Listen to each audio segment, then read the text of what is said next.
नमस्कार, आप देख रहे हैं एमबी न्यूज 27 खबरें सबसे पहले आप तक।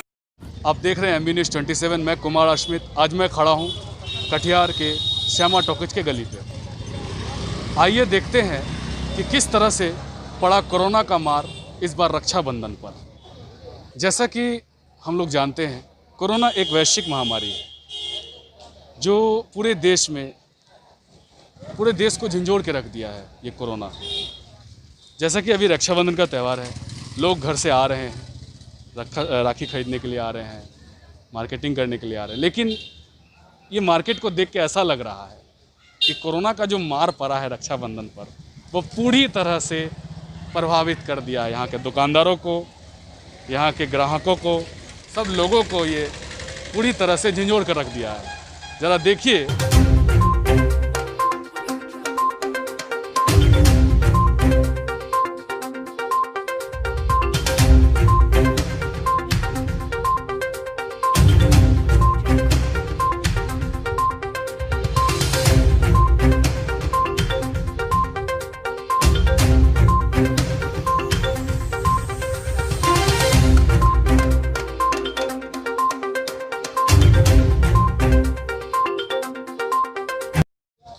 तो ये वही बाज़ार है जहाँ पिछले साल हज़ारों की संख्या में भीड़ लगी हुई रहती थी।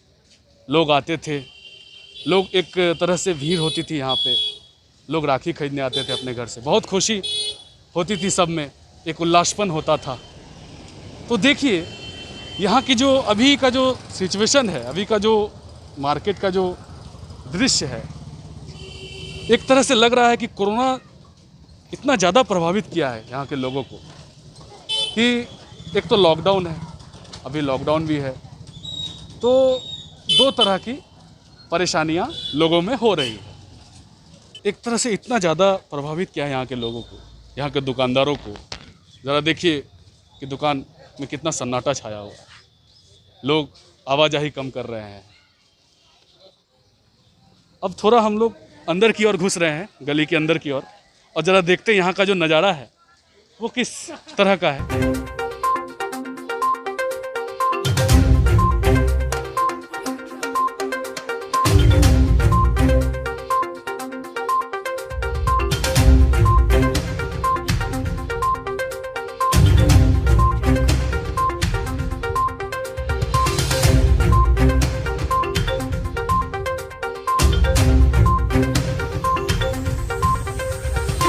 आप देख रहे हैं कि यहाँ के जो दुकानें हैं किस तरह से वीरान पड़ी हुई है। जहाँ एक समय लोग, पिछले साल ही लोग हज़ारों की संख्या में बड़ी भीड़ होती थी यहाँ पे, और अभी जैसा देख के लग रहा है कि पूरा सन्नाटा छाया हुआ है। कोरोना का मार ऐसा पड़ा है और लॉकडाउन का वार ऐसा पड़ा है कि लोग पूरी तरह से प्रभावित हुए हैं।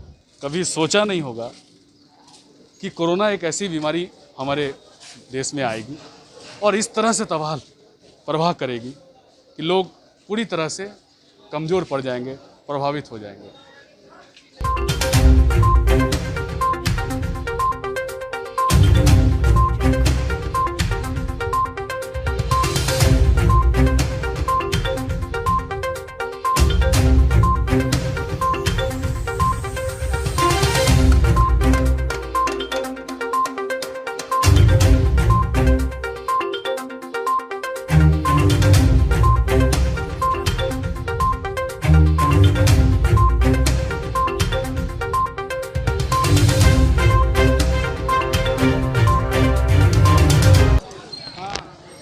ये जो रक्षाबंधन का त्यौहार है, ये भाई बहन का प्यार का बंधन का त्यौहार है। इसमें जो बहनें होती हैं वो अपनी भाइयों के हाथों में राखी बांधती है। लेकिन अभी आप ये दृश्य देखिए, यहाँ के लोगों को देखिए, वैसा उल्लासपन नज़र नहीं आ रहा है जो पिछले साल नज़र आ रहा था। लोग पूरी तरह से भीड़ में यहाँ पे आते थे, एक तरह से भीड़ लगती थी, राखी खरीदा जाता था यहाँ के दुकानदारों से। लेकिन वैसा देख के नहीं लग रहा है कि यहाँ के जो बाज़ार है, अभी जो मार्केट है, वो उस तरह से है।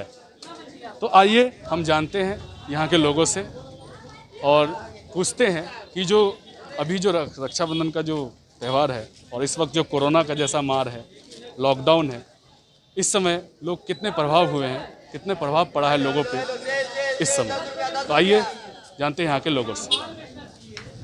ज़रा नाम बताइएगा सर। राहुल शाह। तो अभी तो एक कोरोना पूरा फैला हुआ है और लॉकडाउन भी है और रक्षाबंधन का त्यौहार भी।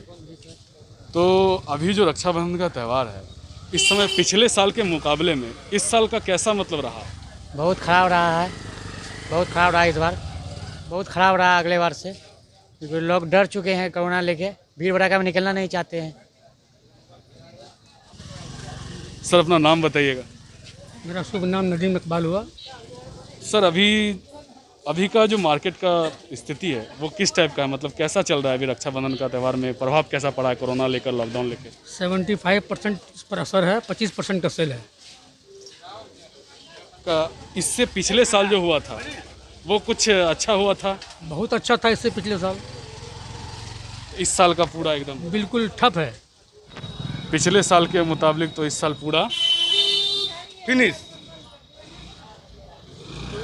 जो कुछ बचा था वो तो प्रशासन का जब गाड़ी आता है तो भैया उसके बाद तो फिर माहौल खत्म है बाजार का। रक्षाबंधन में संदेश यही देना चाहते हैं कि लोग जैसा लॉकडाउन सरकार लगाया वो तो सबको पालन करना है।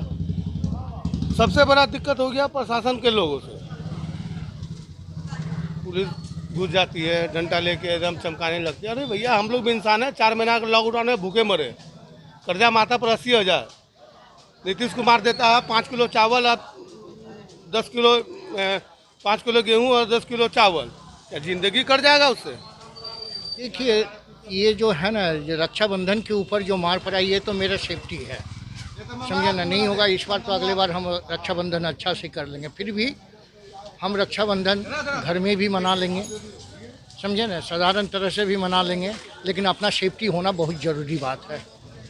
देखिए, हिंदुस्तान में कोरोना की आहट फरवरी 2020 में आ चुका था और केरल में पहला मामला पाया गया। उसके बाद से सरकार को सतर्क होकर स्वास्थ्य सुविधाओं में बढ़ोतरी करना चाहिए था। लॉकडाउन किसी समस्या का समाधान नहीं है।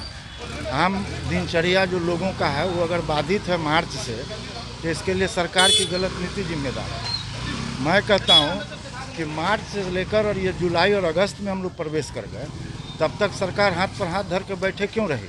केवल दुकान वालों पर शट डाउन करा देना, ताला लगवा देना, उनकी रोजी रोटी छीन लेना, ये समस्या का तो समाधान नहीं है। सरकार को चाहिए था कि स्वास्थ्य सुविधा में बढ़ोतरी करते, जो भी हमारे पास साधन सुविधा थी अगर वो बढ़ती, जांच की तादाद बढ़ती, तो अभी तक बहुत हद तक हम काबू कर लिए रहते। ऐसी चीज़ें हुई नहीं और एकमात्र व्यवसायी वर्ग पर, काम करने वाले वर्ग पर इसकी पूरी की पूरी मार पड़ गई। और जो आज जो लोगों को बहुत आगे होना चाहिए, आज स्थिति ये है कि एक दुकानदार 30,000 40,000 रुपया किराया दे रहा है, स्टाफ का खर्च बैठा के दे रहा है, बिजली का खर्च दे रहा है और 1,00,000 1.5 लाख रुपया बगैर किसी आमदनी के महीने में उसको देना पड़ रहा है। ये स्थिति के लिए जिम्मेदार कौन है? क्या आम आदमी? आम आदमी तो नहीं है। सरकार की इतनी बड़ी एजेंसी थी, सरकार अगर चाहती तो ये लफाजी करने के बजाय, इतने सारे चुनाव पर खर्च करने के बजाय स्वास्थ्य सुविधाओं पर खर्चा करती, स्वास्थ्य की जांच बढ़ाती, उसके लिए लोगों को सुविधा मुहैया कराती, तो आज ये स्थिति नहीं आती। लोग तो जागरूक है ही, लोग मास्क पहन रहे हैं, सारी चीज़ें कर रहे हैं और उसके बाद नियमबद्ध है। तो लॉकडाउन मीन्स स्पष्ट है कि complete failuration of policy of government, ये लॉकडाउन। जी धन्यवाद। तो आपने देखा कि यहाँ के लोगों की कितनी सारी परेशानियाँ हैं और अभी जो लॉकडाउन का मार, कोरोना का मार जो रक्षाबंधन के त्यौहार पर दुकानदारों को पड़ा है, ये कितना प्रभावित किया यहाँ के दुकानदारों को। तो ऐसी खबरें मैं आपको हर वक्त दिखाता रहूँगा। बने रहिए हमारे साथ और देखते रहिए M News 27। अगर वीडियो पसंद आए तो हमारे चैनल को लाइक और सब्सक्राइब जरूर करें।